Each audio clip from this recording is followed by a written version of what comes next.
ఏదో central intendent కదా అవన్నీ. ఆ సెంట్రల్ ఇంటెండెంట్ ఏంటంటే పెయింటింగ్ వేయాలంటే కంప్లీట్ అవ్వాలి, ఫ్రేమ్స్ అవ్వట్లేదు. ఇదన్నీ అయిన తర్వాత మళ్ళీ కింద స్టోన్స్ అది కూడా సెంట్రల్ ఇంటెండెంట్.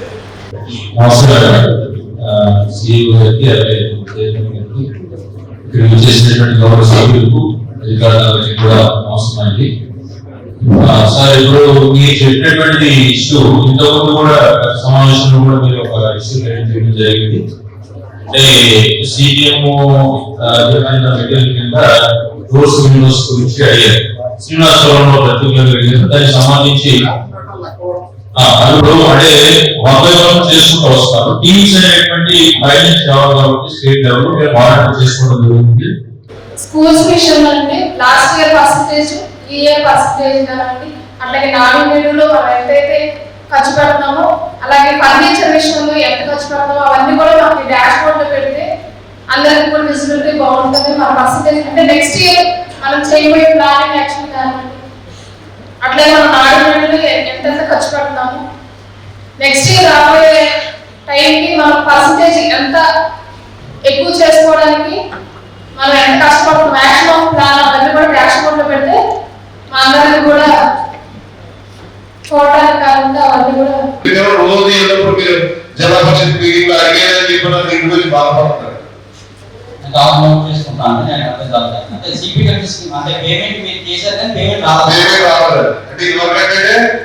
మనం మండల పరిషత్ నుంచి ఇచ్చాం కొన్నాళ్ళు జిల్లా పరిషత్ నుంచి కూడా ఇచ్చారు. జిల్లా పరిషత్ నుంచి ఇది వరకు ఎక్కువ చేశారు. కానీ 5 సంవత్సరాలు జిల్లా పరిషత్ చేసేది పైనుంచి రావాలన్నారంటే కానీ ఈ రోజు వరకు రావాలండి. బయటికి రాకుండా ఈ రోజు అందరూ బయటకు వచ్చేటట్టు చేసింది వాతావరణం. మన డ్రైనేజ్ అంటే మాది సైడ్ రావా పక్క సైడు ఈ మొత్తం అన్ని కూడిపోయి వస్తాయండి.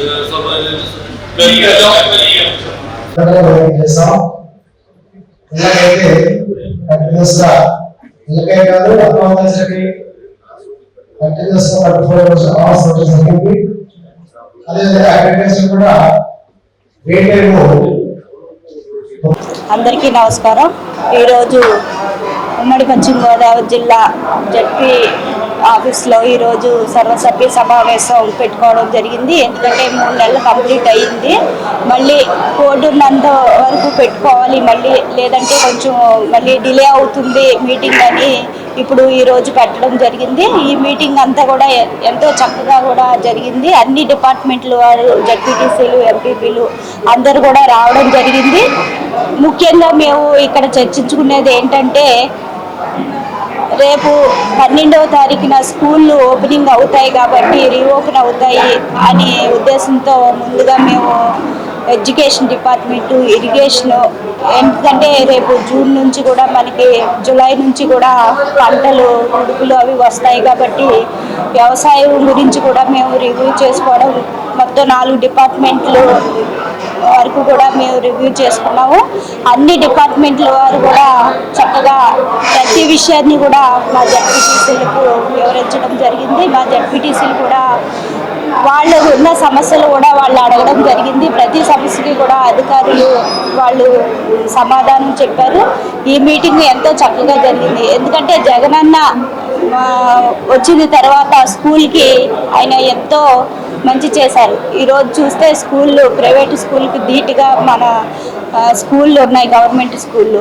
అంతేకాకుండా ఇప్పుడు రీఓపెన్ అవుతున్నాయి కాబట్టి పిల్లలకి కావాల్సినవి ముందే కూడా సమకూర్చుకోవాలని ఇక్కడ మీటింగ్లో చెప్పడం జరిగింది.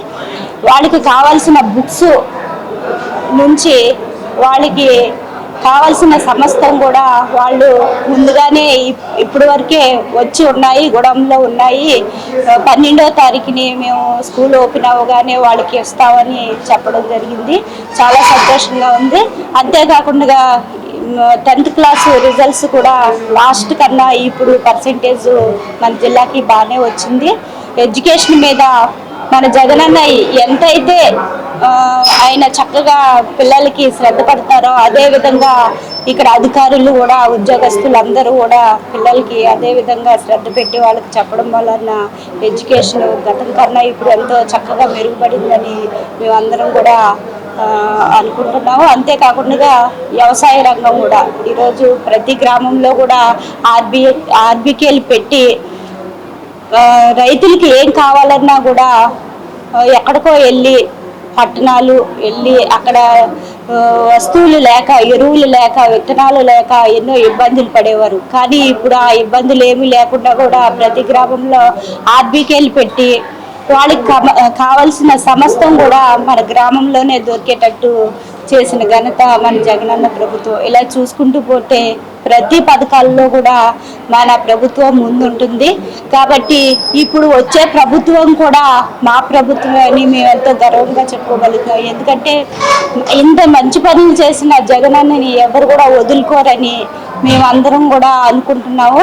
మా వచ్చే ప్రభుత్వంలో మళ్ళీ కూడా మేము నూతనంగా ఇంకో మీటింగ్ మళ్ళీ పెట్టుకుంటామని మీ అందరికీ తెలియజేస్తూ ఇంత మంచి అవకాశం ఇచ్చిన మీడియా మిత్రులందరికీ కూడా నా ప్రత్యేకమైన ధన్యవాదాలు తెలియజేసుకుంటున్నాను. గత 20 సంవత్సరాలుగా దంత సమస్యలతో పాటు దవడ మరియు ముఖ సంబంధ సమస్యలకు చక్కని చికిత్సలు అందిస్తున్న శ్రీ రామకృష్ణ దంత వైద్యశాల, నరసింహారావుపేట, ఏలూరు. ఎమర్జెన్సీస్ లో వాడే ఆక్సిజన్ కాన్సంట్రేటర్లతో పాటు air purifier, UV light steriliser, ULV fogger వంటి పరికరాల ద్వారా పరిశుభ్రమైన వాతావరణంలో చికిత్స అందించబడుచున్నది. ఆర్వీజీ ద్వారా అతి తక్కువ రేడియేషన్ ఉపయోగించి దంత వ్యాధి నిర్ధారణ మరియు రూట్ కెనాల్ వైద్యం చేయబడుచున్నది. డెంటల్ లేజర్ ద్వారా కుట్లు లేకుండా సర్జరీలు, ఇంప్లాంట్స్ కిట్స్ ద్వారా పళ్ళు లేని వారికి ఫిక్స్డ్ దంతాలు, రూట్ కెనాల్ చికిత్సలకు ఎండో మోటార్ వంటి ఆధునిక పరికరాలు కలిగిన నమ్మకమైన డెంటల్ క్లినిక్. అత్యంత ప్రామాణికమైన ఆటోక్లావింగ్ పద్ధతిలో శుభ్రపరిచిన ఇన్స్ట్రుమెంట్స్ వాడడం మా ప్రత్యేకత. దంత సమస్యలకు చికిత్సతో పాటు విరిగిన దవడ మరియు ముఖ ఎముకలకు చికిత్స, ఎత్తు మరియు వంకర దవడలకు కాస్మెటిక్ సర్జరీ, యాక్సిలోఫేషియల్ వంటి చికిత్సలకు చిరునామా శ్రీ రామకృష్ణ దంత వైద్యశాల, వేములపల్లి రెసిడెన్సీ అపార్ట్మెంట్, నరసింహారావుపేట, ఏలూరు.